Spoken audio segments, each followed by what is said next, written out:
Hood Postman, City, Hood, Click. Let's go. Yeah, yeah. Lock the door on him. Lock the door on him. Hood Postman. Hood Postman. Reporting live. Reporting live.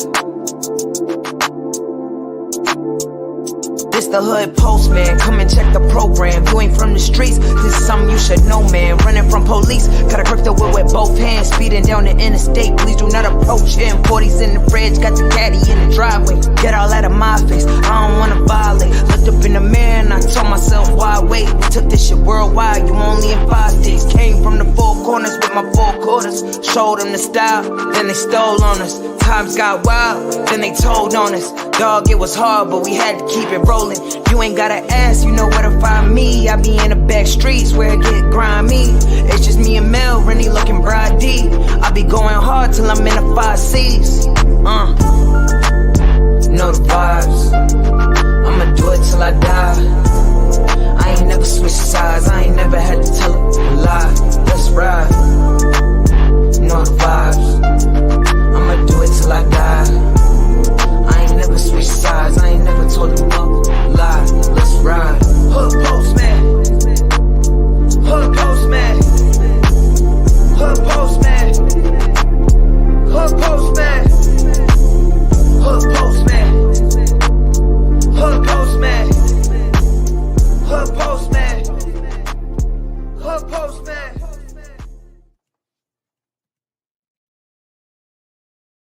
Shout out to the Mailroom Nation and the Mailroom Goons. Be sure to click the notification bell, like, subscribe, and share. Drop a comment down below so when this dope content hit, it's going to feel like it's the first in the 15. Welcome, welcome, welcome. Welcome to the mailroom where you can come in and take a look at your mind and examine what's in your heart. This not a glorification, nor is it glamorization. It's always an education. Get on the bus and let the postman take you to school. Before they had handguns, they had fair ones. Man up. You can go anywhere in the world to get a couple of lies, but you come right here to get the truth, and I shall deliver that truth. That's what the whole postman is about. Delivery, deliverance, and giving you just the source, the resources, and just giving you great content.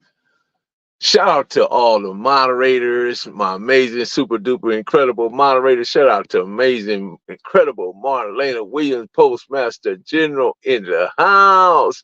Shout out to Dave, Dirty Dave. What's up, Dave? I miss you, but I'm watching.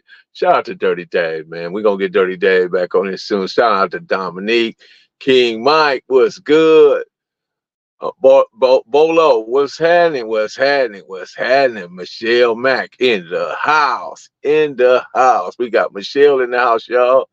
Yay! Let me get started. Before I get started, let me shout out Wendy for making them super incredible, nice feel to the skin, lock the door t-shirts. She's responsible for making the lock the door t-shirts. Also, I want to give a big shout out to my homegirl Patrice Johnson, aka Mrs. T-Bone, aka Mrs. Billy D. Shout out to her. Keep your head up, girl. Just look forward, man, because you can get a lot further in life looking forward than you can looking behind you. And I know this is a hard time for you. There's a lot of pain. When we lose someone, it just, man, we're devastated. But nevertheless, we are with you and we're praying you back to this being Patrice. Once again, I appreciate you, Patrice, for coming over and watch the channel and continue to like, subscribe, and share. And drop a comment down below. We with you. Shout out to Wendy again. Let's get to it. Professor Melly Bell, the Hood Postman. Let's go. We back on this Keffe D thing, and it's kind of hard to get away from it because new stuff just keep popping in. So this is what I want to tell you guys. And I'm looking for the nation, the Mailroom Nation, the Mailroom Goons to help out on this. Because you guys are important in these equations. And as I cipher through this information and just give it out to you. I like to hear what you guys' response is. I need a shirt and cut another live. Hey man, right on, Monique. I got you. So the night of, right, when all this stuff transpired and happened, first and foremost, what I want to say, the South Side knew fully well that they were going, I guess, to a fight, a Mike Tyson fight.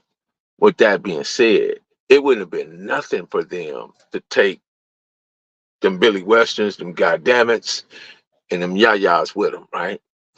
Why would they need to pull up somewhere in Vegas and find someone named Bon Zip that come all the way from New York to hand them a 40 Glock? That part didn't make sense. And then when you look at everything that happened, there's no film, there's nothing showing Keffe D himself were ever in Vegas. The only ones that knew Keffe D was in Vegas was the feds, because the feds was following him the whole time. So the feds, I'm gonna tell you something about feds. Let me back up a little bit. There was this guy, his name was Whitey Bulger. Whitey Bulger was a federal informant. And while he was a federal informant, he committed murder, he committed larceny, he committed kidnappings. He did all sorts of kind of things because he was one of the feds' main source of information when it came to the underworld. Same thing with the guy Bravado, the Examiner Bull. There's countless of guys that the Fed have worked with the feds that have been involved with their investigations, that they kind of just let them operate the way they operate. You get what I'm saying? So what I'm telling you is that the feds, it's a strong possibility whatever happened with between Suge Knight, Keffe D, Tupac, and Orlando, and anybody else that was in there, whether it was Dre, whether it was Terry Brown, whatever happened, they are fully aware of what went down. Because why would they need to come to him with such a deal if they wasn't aware? You understand? So don't even look at it to the degree to where you think Suge is not even a piece in this chess game. Don't even overlook that. Because Keffe D and Suge have been friends since 9 years old, along with Eazy-E. They were all friends. Suge became, and you correct me if I'm wrong, Dave, Suge was if you say Tupac's murder, then you also saw Biggie's murder. Yeah, that's what he said. Suge also said that, well, they stated that Suge was a bodyguard for NAA, or he worked as a bodyguard before he ever became a CEO of Death Row. So all these guys were in close proximity to one another. And what's happening here is that here's another part of the piece of the puzzle that's not really clear, is Dre's position in it. Because, Tupac really didn't really like Dre like that, because Dre was, in the words of my guy Corey Holcomb, he was a backdoorian. If you know what a backdoorian is, you know what I mean.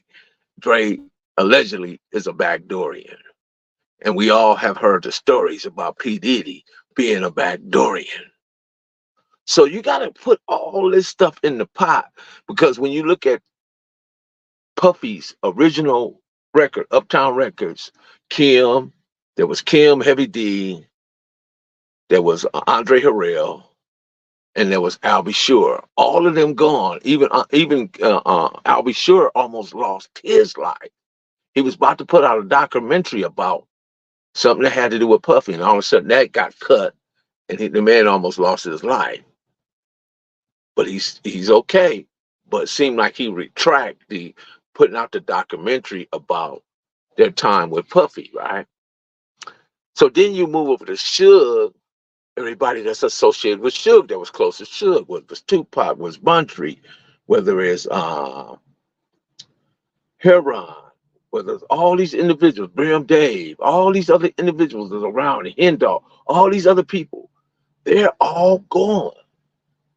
Then when you get to Keffe D, you got Orlando gone, Freaky Drake gone, Terry Brown gone, all these individuals. And then that's not even counting the countless of rappers when you get to Big and Craig Mack and Black Rob and all these people. So I'm saying all to say this. I believe the feds know fully well what happened. I believe the feds know who were the players. I believe the feds know that Keffe D was not a shooter. I know they know that much. And everything that Vegas think they have, they really don't have because they wasn't allowed to play. They weren't in the play, the original play. They wasn't part of the chessboard. Because remember, it took them 27 years to get to this point. If it took them 27 years to get to this point, and all these guys been looking at them and sitting back and laughing and kind of chuckling in the background, then you got to think about what part did law enforcement play altogether. You got to think about that. So I'm gonna say this, right? Today's music, it is a tool to control image, and how it controls image is through the demonic, nihilistic driven. It has a demonic, nihilistic driven point of view. It's just really unrecognizable if you think about where music is today compared to where it was yesterday. So that's why you see all this death and all this destruction and all this. Because if you look at hip hop at one time, it was a culture, it was a state of mind, it was a language, it was a fashion, it was a style, it was something you can feel every moment, every day. Hip hop was deep. It had a different meaning for each person though. It had a different, and you can't just listen to it. You have to feel it and understand it and share it and live it. That's what the original take of hip hop was. But now it has become demonic, nihilistic, uh, driven to the point to where it's unrecognizable. So we see all these, where we see Doja Cat doing all these things with these images and devils. We see the guy, what's the guy name? Kevin Gates. Matter of fact, let me show you what Kevin Gates did. I want to show you guys this. Let me show you guys this right quick. Let me show you. Hold on. Kevin Gates, right? Supposed to be this great hip hop artist doing stuff, but look what he did. Look it's a jungle in the ghetto, so you better beware. It ain't nothing but gorillas, iron tigers, the best. Pro Max, Zazaz, killing for tourists. Step foot up in the jungle, leaves out in the hearse. I'm gonna show it again, because you might not have caught that. No death, Let's do it again. Let's do it again. Brody hit, gas, shotty shot back. Guess he was real when he died. He ain't come. Let's do it again. Let's do it again. It's a jungle in the ghetto, so you better beware. It ain't nothing but gorillas, iron tigers, the best. Pro Max, Zazaz, killing for tourists. Step foot up in this jungle, leaves out in the hearse. Now, who would get on the stage? I don't care who it was. I don't care if it was gold or whatever, or diamonds. Who would allow some man to take some woman? I believe she was expecting, she was pregnant, to spit down her throat that way. How nasty is that? What is that? Is that what hip hop is about now? It's a jungleistic world. It's nihilistic, it's dark, it's evil. It's unrecognizable. It's nonsensical. Satan, right? He was originally in heaven, an angel at the time, a cherubim. Ezekiel 28, verse 1 explains it. His role was to be the leader of the music. There was Raphael, there was Michael, there was Gabriel, and there was Lucifer, right? So he was a worship leader and he was kicked out. But now his influence is music. Do you think politicians and government, do you think that they have more influence than music? I think not.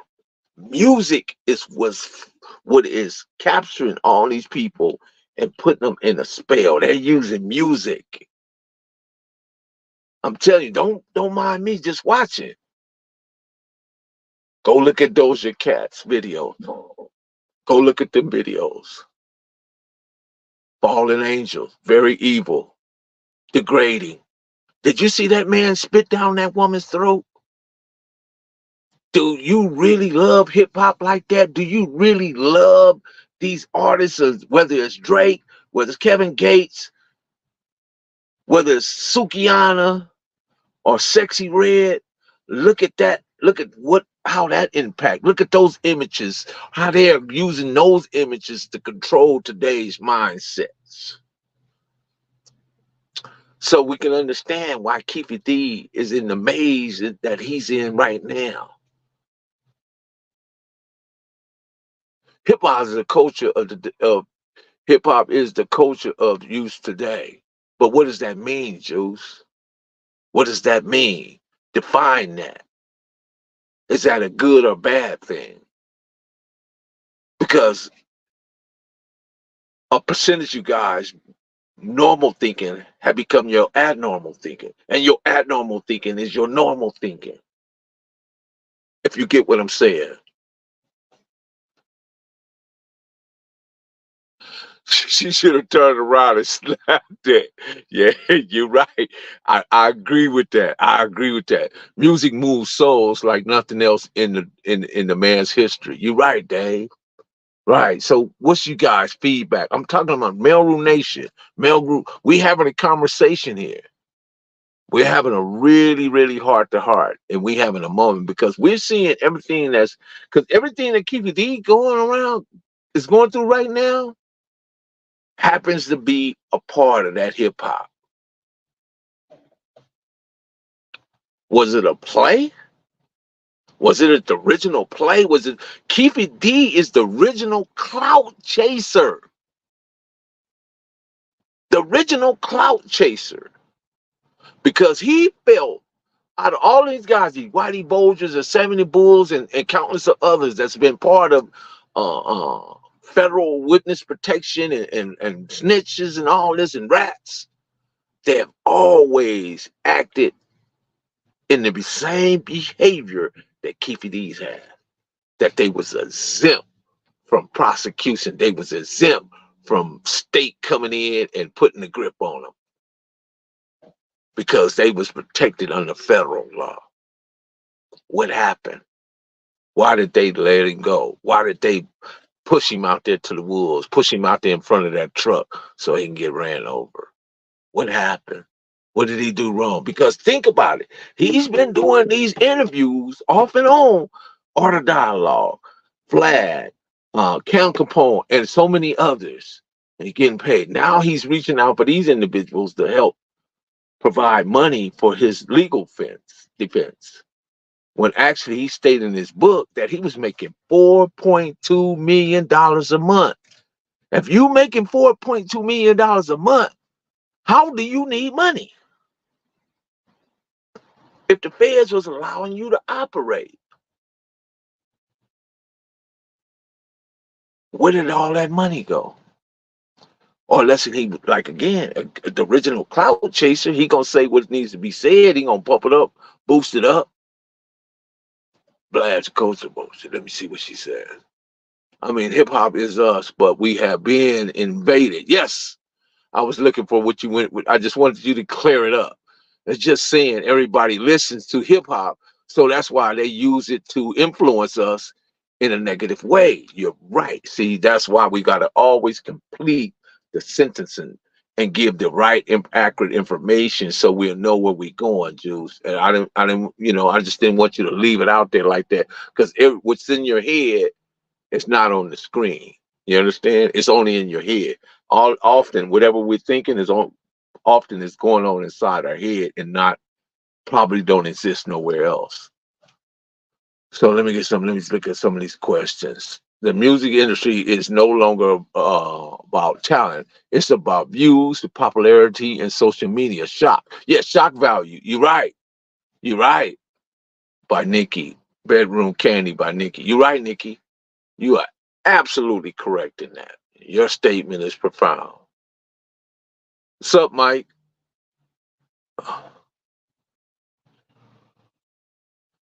Yeah, yeah. Shout out to Reggie, man.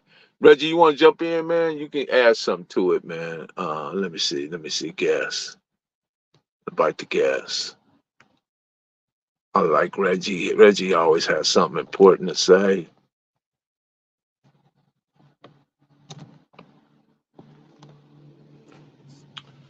In case you want to jump in, Reggie, it's a link in the chat. Yeah. So, Dave, do you really think that any point in any day someone wasn't watching, listening, and recording? No, I don't think that. I think that's always happening because look at the days, right? Now you're seeing all these guys that's running up in the Gucci stores, that's running up in all these different stores, right? They're fully clothed, they're covered, their faces, everything. How do the police know who they are? They rely on facial recognition, but the facial recognition is not working because they're using these poof shiesty masks to cover up everything, right? So what's happening is they using frames. These frames are jumping from frame to frame to frame to frame. Once they pick them up, they at some point they'll pick up the license plates, they'll pick up the cars, and they'll follow them all the way, using satellites and everything, other technology that you're not completely aware of, and track them all the way to their locations. And then they just, whenever 3 or 4 o'clock in the morning, boom, they kick the doors in and go in and grab the merchandise and grab them as well. Done deal. Eat that easy. So for sure, Postman, get it. If you're in the crime, right, there's no longer a market for crime. Not in the sense of what crime was in the 80s, 90s, and the early 2000s. You have to be you have to be techy. You have to be in the information age. You have to use computer systems and other AI and other in order to beat these people today. If you're not on that wavelength, if you're not in that circle of information of knowledge, then you're still doing that 5 finger discount stuff or hand over fist stuff. You're done. Hang it up. Yeah. Hey, Dirty Dave. I'm in traffic. Goes Jay. Right on, right on. No problem, Dave. No problem. Just thought you got to be stealth. But so what do you guys think about this today? Look, and I'm gonna tell you guys one more thing, right? When I look at the old pictures of the old gangbangers, go look at some of them pictures and look at some of their faces and look how they were dressed and look how they was posing up on the pictures. Them dudes were serious. They were serious about what they were doing. Now, pushing forward, look at today's gangbanger and look at their pictures. They look information poor. They malnourished. They're very skinny. They don't have no muscle tone. Man, it was a thing like to be buff, like a King Babaloo or Tookie, and look like these guys was, on Hughes and had a lot of muscles and Raymond and stuff like that. You know, there was a Ronald Mosley riding around like Ronald Mosley in a Seville from Peru. He riding around with no shirt on, a Momo riding around with no shirt on, a big gold chain, looking like Hercules. That was something they did back then. But look at these guys today. Look at their pictures. They look vulnerable, weak. Because anybody can squeeze a trigger. But they don't have no depth. They don't have no fight.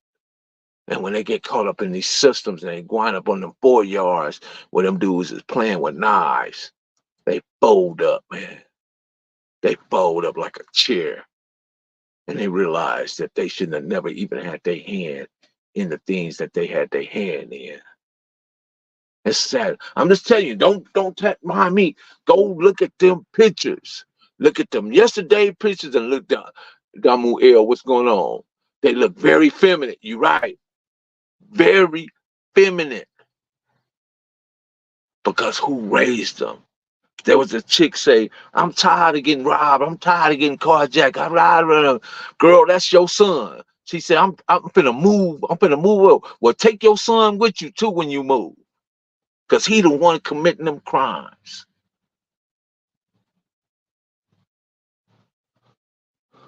The federal employment program is suspect as hell.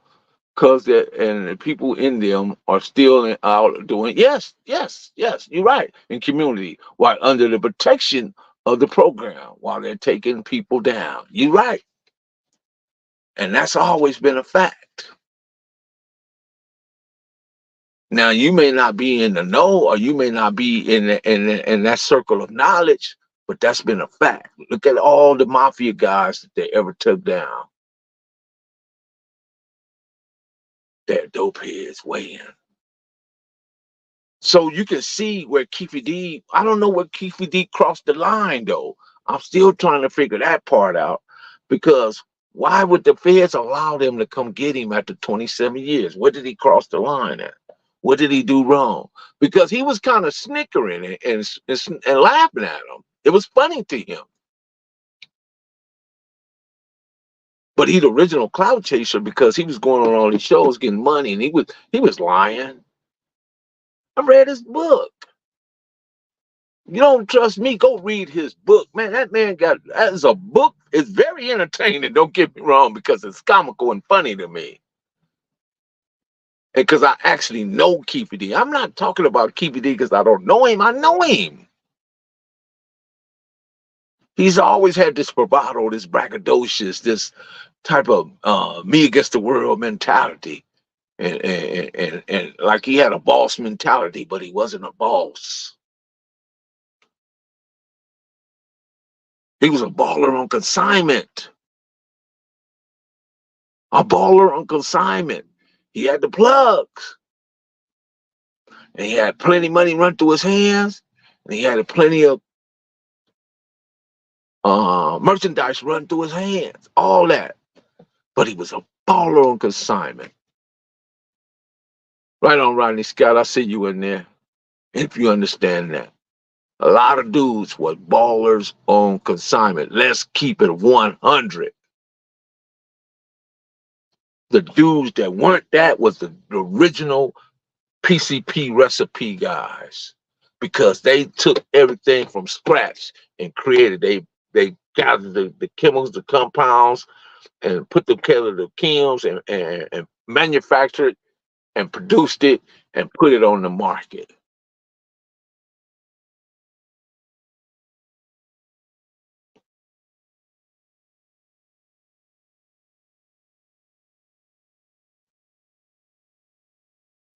Yeah, that's what they did. Those guys right there. Now those were the real ballers, and they were able to go buy 25, 30, 50, 100 birds with their money. But most of these other guys was balling on consignment. I ain't nothing wrong with that. I'm not trying to make it seem less than or anything like that. But I'm saying there's a difference. It is a difference. It is a difference now.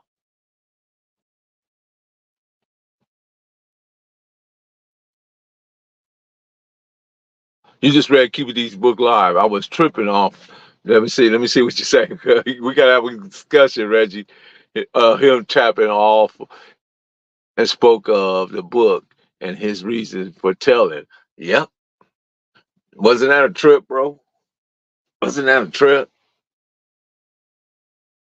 But I'm saying the Suge, Puffy, and Dre, do these all guys got culpability in that? Because Tupac was ragging on Dre, saying Dre was a backdoorian, switch hitter, like P. Diddy, saying P. Diddy's a backdoorian, switch hitters. Dude, don't ever get so much money. Some people get so much money that they run out of stuff to do.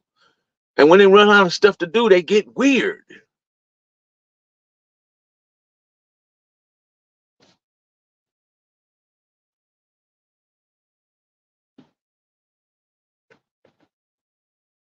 The long head of the law is always waiting for you, long as you above ground. Statute of limitation never runs out. Yeah, on that particular crime of murder, it never runs out. Anything else does do have a statute of limitation. Pitching and catching, you're right.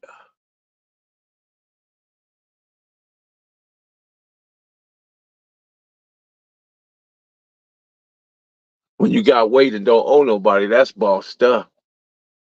You're right.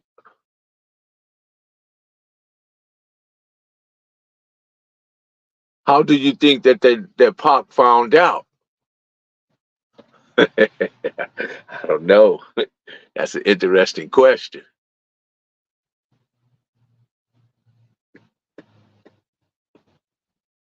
That's an interesting question, Dave. That's why we try to get you on here to answer some of those things, Dave, because you got some answers for the questions. Bustown, BC. Suge Knight played professional football for a season or two before he got hurt. Then he got into bodyguard. Yeah, yeah, he was a bodyguard. He was a bodyguard for NWA. He knew Keffe D at 9 years old. He knew Easy. They all played at Pop Warner. They all played at Greater Compton. Suge Knight dad was the coach, and both his cousins. I can't remember their name, but the Knight cousins, they were there too.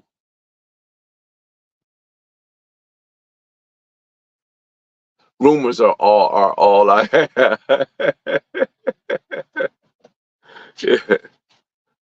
But you see how delicate this stuff can be. How transcending. We're thinking this one way over here, and then you actually when you start putting information together, because like let me tell you something. No guys in California going to need somebody in Vegas because they can just carry the guns with them. Then you're going to Vegas. You know who's going to be there, right? But why would a dude that come all the way to New York have to hand you a gun to do something, man? That part don't make no sense. Ronald O'Donnell, there you go. Ronald O'Donnell, there you go. Ronald O'Donnell. I just couldn't think of their name. Ronald O'Donnell Knight. They all play for Greater Compton football.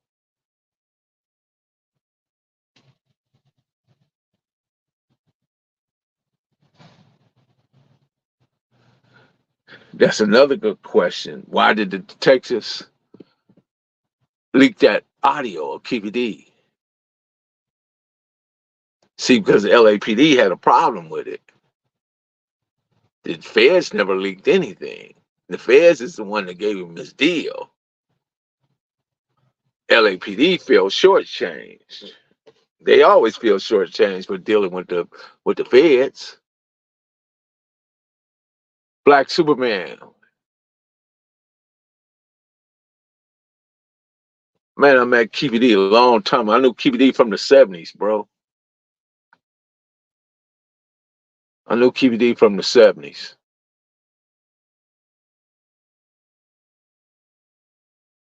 Yeah, I believe they was twins.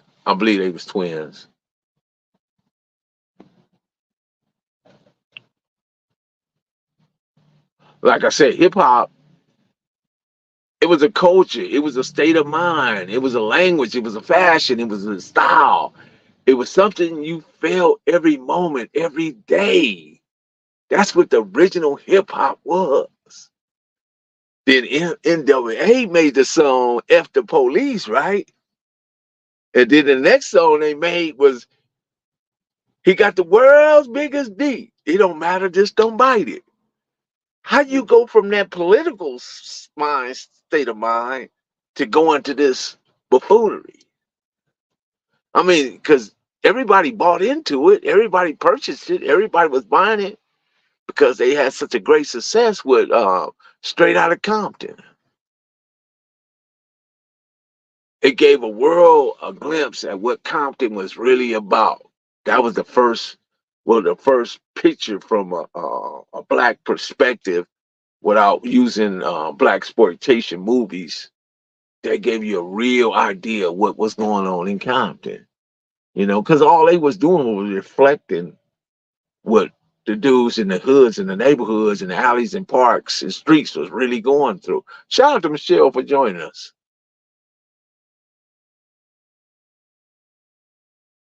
Express yourself, right? They made all that. But then again, right, and they had what's the lady from Red Fox, Wanda? She was the one doing the world's biggest, you know, by design, all powers that be. So what makes us so special? What makes us so unique? What makes them have to target us at every turn, every inch, every moment, every second, every nanosecond? Because we're an incredible, super human race. We are the original human. Human mean color. We can reproduce ourselves in any woman. The white man can only reproduce himself with a white woman. But black man can reproduce himself in any woman.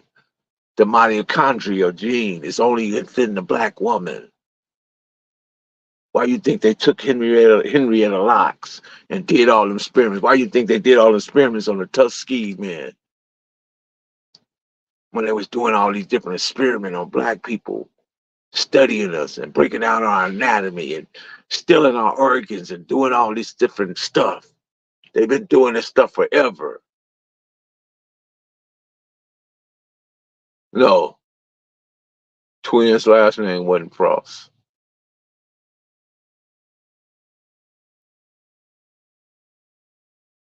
We wanted to hear the dirty music too.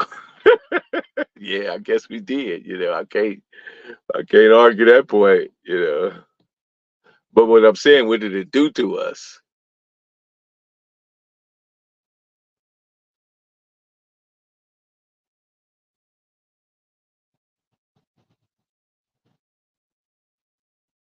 Uh-huh. You're right, Rodney. And then when MC Ren got on there, and Ren started, I don't know, Ren started writing or whatever, he went dark on us. Any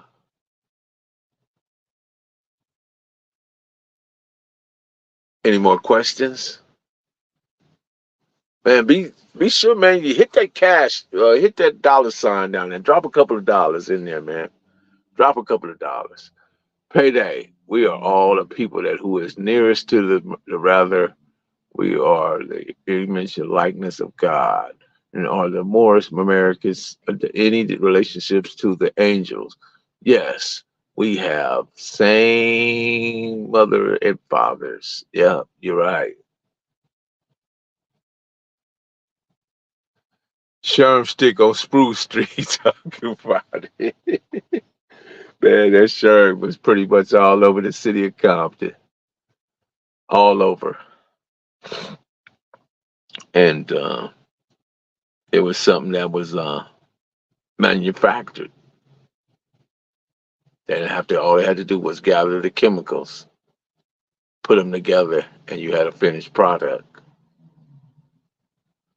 See, we have the best marketing. We have the best business plans. We have the best. We knew how to move product. We just had the wrong product. That's all. We was great at doing what we do. We just had the wrong product.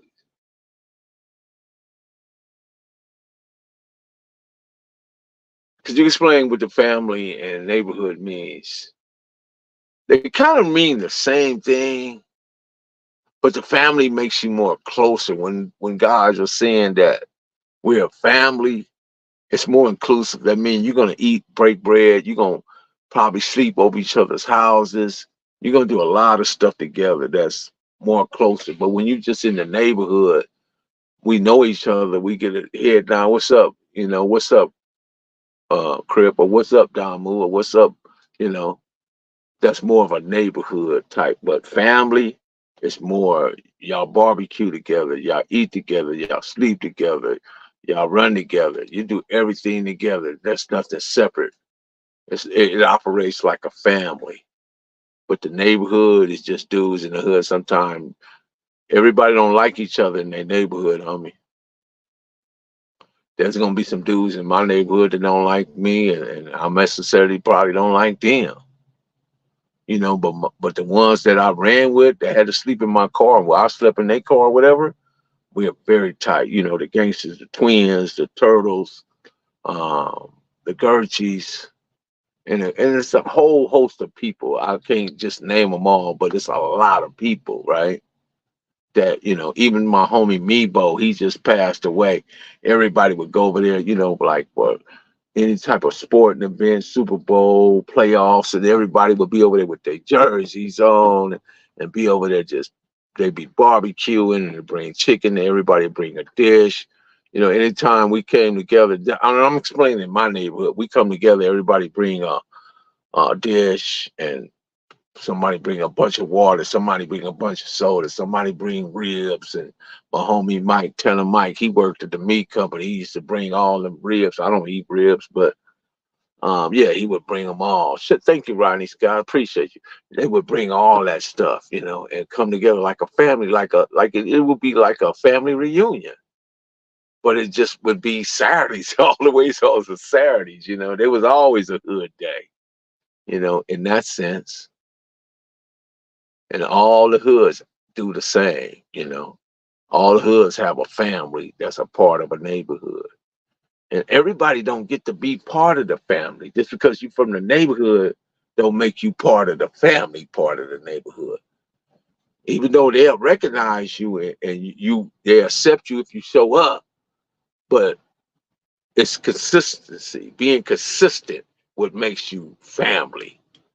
Because those individuals, the Daybos, the Mikes, and my brother BK and the Rufus and the Cruz and all them individuals, the Bitter Dog Brunos, they consistently, Big T, they consistently, weekend after weekend would hang. You know, the Bay Robs, the Gerchies, they would always hang.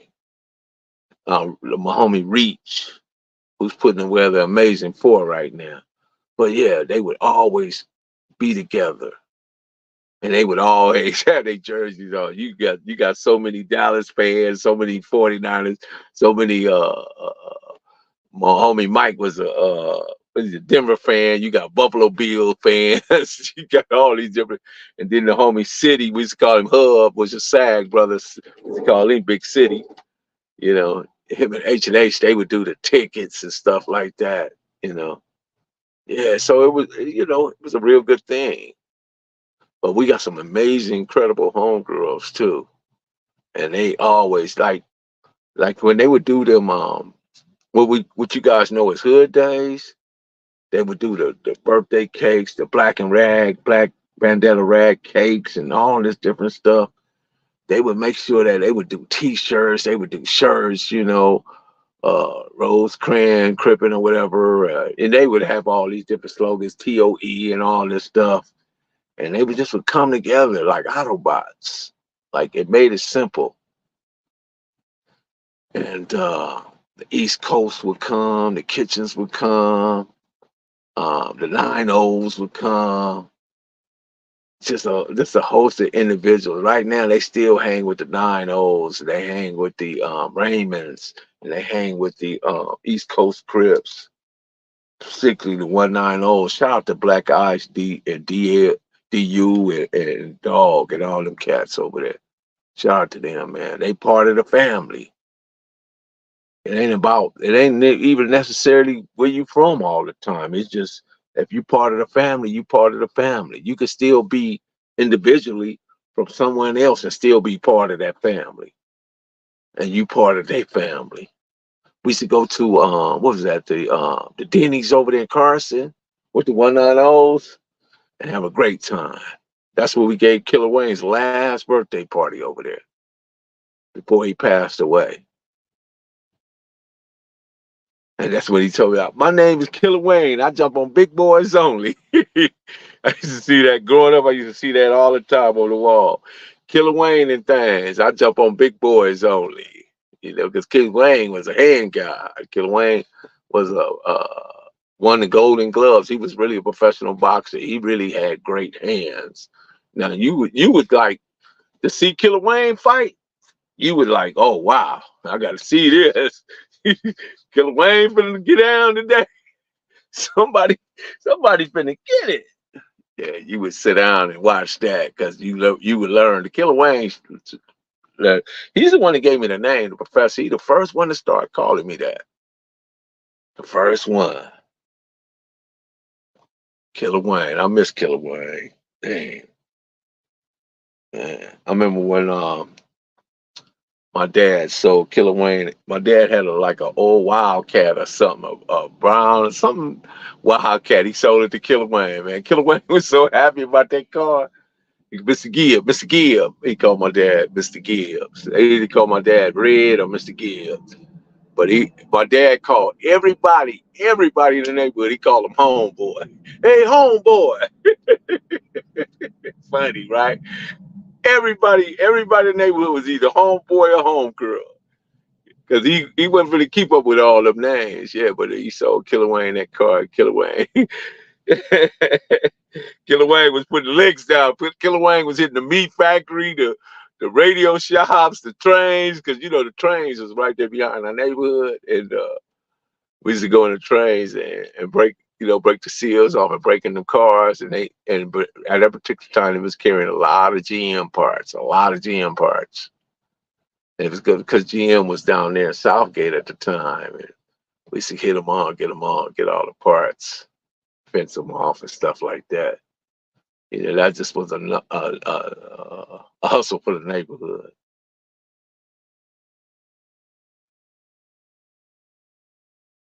Thanks for being that down for me, bro.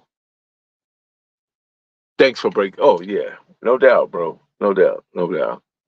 And it's the same thing. It's the same thing, you guys. Whether you got what, how you do it. Because when I would go to Texas, right, and I go to Dallas, and I go to Cedar Hills, DeSoto, and stuff like that, and then I would go down to Marshall, right, back down in the country part, and they had a place called Green Acres in Marshall. And anybody know anything about Marshall, you'd know about Green Acres. And Green Acres was this big this open space in the middle of the woods with nothing but green grass everywhere. I mean, it was really beautiful over there. And they had this building where you could set up your music and do deep fish fries and stuff. And all my cousins and aunties would bring their corn liquor and all this country stuff, right? And man, to me, it was incredible, amazing. I would see that, and just be a part of that. And you really begin to understand how valuable family was, because sometimes we miss that living in the city because we're so used to this concrete jungle and so used to this rat race that we go through every day just to keep up with everything that we got going, because it's expensive to live in LA. It's expensive. We're the only place in the country that's gas is $7. Most places is $4 and $3. So we got that to contend with, and amongst other things with, black people killing black people. We got that to contend with. And then we don't understand that then there's all these other stuff that people that's taking us out, and we still beefing with one another on some Crip and Pyru or some Crip and Blood or some Hoover and Crip stuff, Shout out to the Hoovers, by the way. Shout out to In the Bloods and Pyrus and anybody that's, that's looking at things in terms of a betterment of creating something nice for your community and building on that. Shout out to anybody that's working towards that. I appreciate that.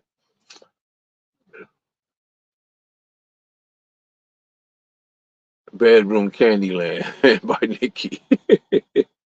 That sounds interesting. Yeah, so that's that's pretty much the family. So when I was down there in Texas, I was seeing all this, and down there in Green Acres, and when I went down to Houston, and I was down there in Papados and what was that? The Breakfast Club and all that different stuff down there. And then went down there. What is that? I can't even think of everything I went to. But anyway, it was incredible, incredible. Because you don't in LA, you don't get that from the very factual professor. You don't get that from the sisters in LA. The type of hospitality and love and embracing and warm feeling you get from women. The women down there in Texas, they gonna love on you, not in a way that you think something is going on, but you will because you from LA. You're not used to that, right? Like, hey, baby, how you doing, baby? And they want to take care of you, feed you, and just do everything for you, right? You don't get that in LA. Maybe from some women, but not for the most part. You just don't get that. You don't even get smiles. I be in Walmart and I be seeing some of the sisters, and they, they look at you like you crazy. But anyway, I don't want to get on that tangent. I don't want to get on. I don't even want to go there on that. But anyway, so when you go down there, when you go down south, it's different, bro. It's very different. It's a different environment. Now, don't get me wrong. They can be ratchet too. Now, don't get me wrong. But still, they got that upbringing and where they understood yes, ma'am, no, ma'am, and proper etiquette and and they understand that and they do it well. Young black, young black king. What's going on? What is the LCD? What does that mean? So you guys have any more questions before I get up out of here? I think it's been interesting. Nothing like a Texas Waffle House than barbecue. Yeah, you right about that. Way different living in Georgia for 6 years. Way different. I lived in Georgia for, yeah, it is different, Nick. It is very different. Very different. Just the way the people treat you. You ain't finna pass no neighbors. They gonna wave at you, hey, and all that. You pass people in LA, they gonna look at you crazy and have their hand tucked in their waist and ready to up some heat on you if you make the wrong type of move or do something wrong, right? That's the way it is in LA, Compton, and Lawrence. Unfortunately, Linwood, Carson, and other surrounding cities. It's unfortunate.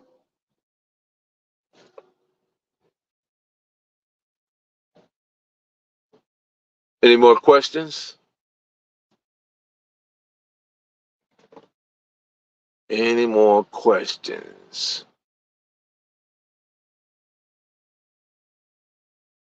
But do you guys agree with anything I said, or do you disagree as far as how the hip hop music plays a role? How Keffe D is, became a federal informant, and I think he felt like he was protected from everything, but then somehow they took their hand off of him, and and these people was able to grab him up. You know, what are you guys' thoughts on all that? Or as I'm running down a rabbit hole, what do you guys believe? Frenchie's Fried Chicken. Yeah, there you go. Yeah, the platform is dope. Thank you. I appreciate that. I appreciate that. I really do. Yeah. Any more questions, guys? Probably jump out of here. Rodney, I know you usually have something to say, bro.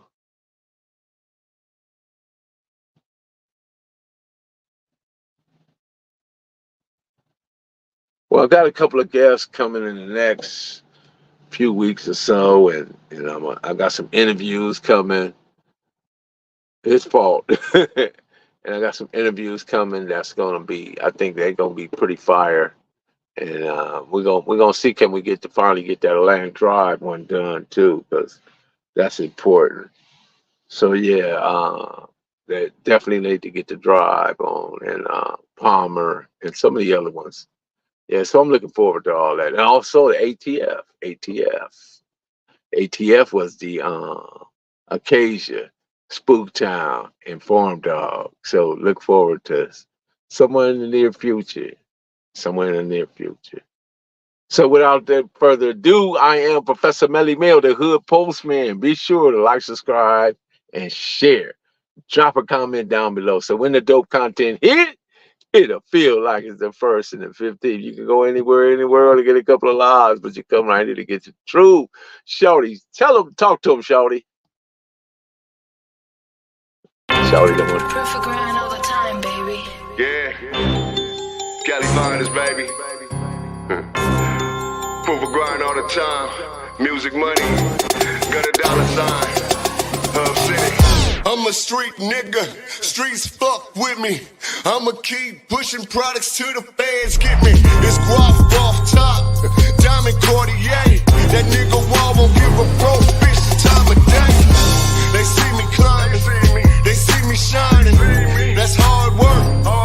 Proof of grinding. New money got me tipping in that 550. Ali, bad man, and I'm so pretty. I got that tech with me. That's my hater sprayer. Go big, grind now, nigga, play later. What can I say? I'm addicted to this paper stacking. And I don't talk about it. I just make it happen. Word on the block is that my shit go. Reach for the low. Marlene Williams, go ahead and lock the door, because we are gone.